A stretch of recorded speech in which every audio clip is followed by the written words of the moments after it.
Okay, thank you very much for allowing us to come here and just get information about the current situation, especially in downtown.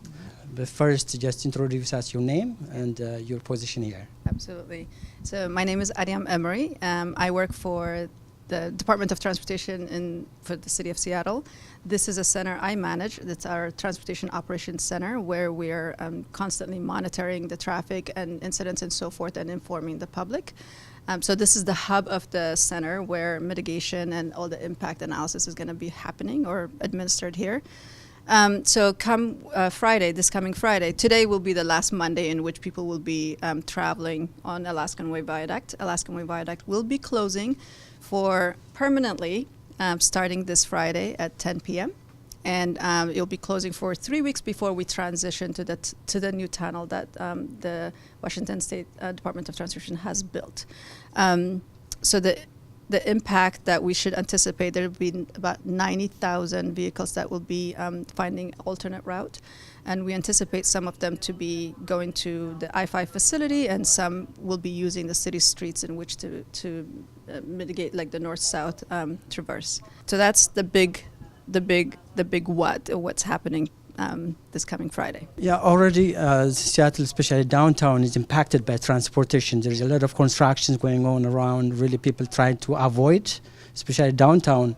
Now, in addition to that, this is really a new, era where people have to manage. Yep. So what kind of advice do you give, especially for those immigrant communities who are really issues, just knowing how transportation work? Is there any other alternatives about the construction Impact? Absolutely. Yeah.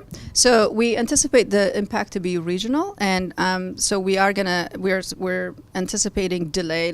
Travel time is gonna be a lot longer than what you anticipate.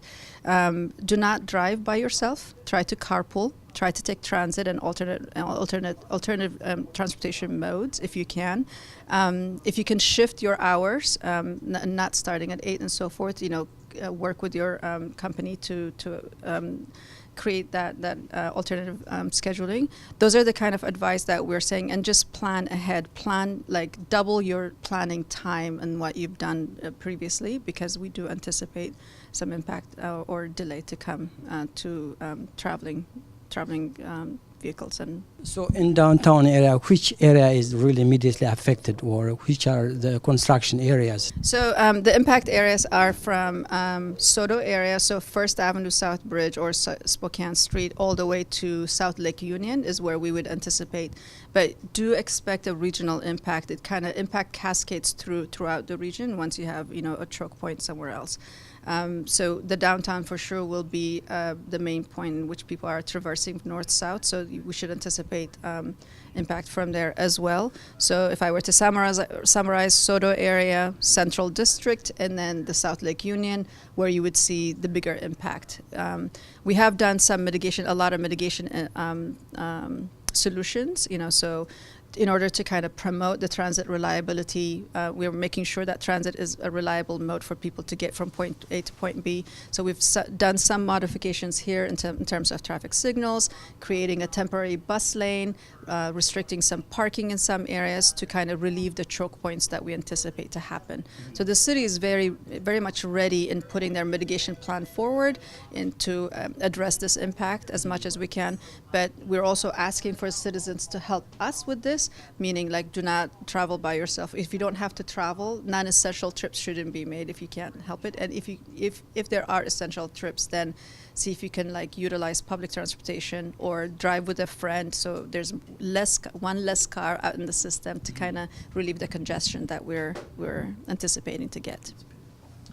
So can you tell us the time period? Is it a 3 weeks to 4 weeks period? So Alaskan Way Viaduct, the closure is 3 weeks, but there are on-ramps and off-ramp on each portal, the south portal and the north portal, that would be impacted as well. If I'm not mistaken, on the south portal, there are some on-ramps and off-ramps that are not going to be closed after we open up the tunnel. Therefore, even though the tunnel will be open, there will be minor closures here and there once it's open. So after construction and after closure, what do we expect? What is coming out? At the end, what do we see? Do we see any smooth transportation? What is the result, at the end?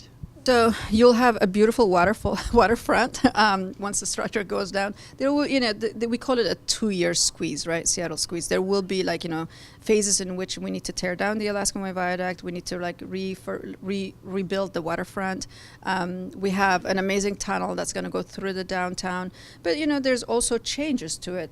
So we used to have access to downtown, for instance, from the Alaskan Way, from the existing structure, Alaskan Way Viaduct.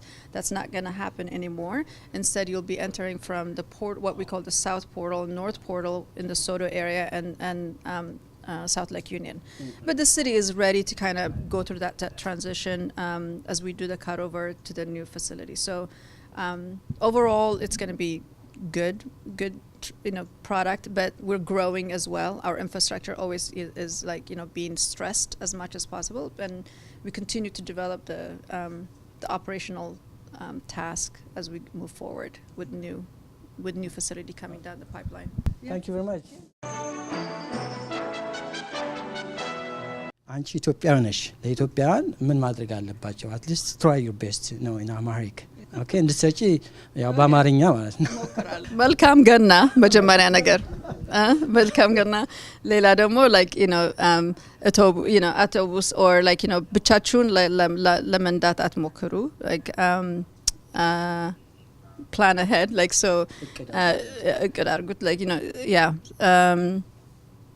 and don't get frustrated either. አይዟችሁ ያልፋል ይሄ ሶስት ሳምንት ብቻ ነው ያው ቁንጥጥ አድርገን ይዘን መቻል ነው እንግዲህ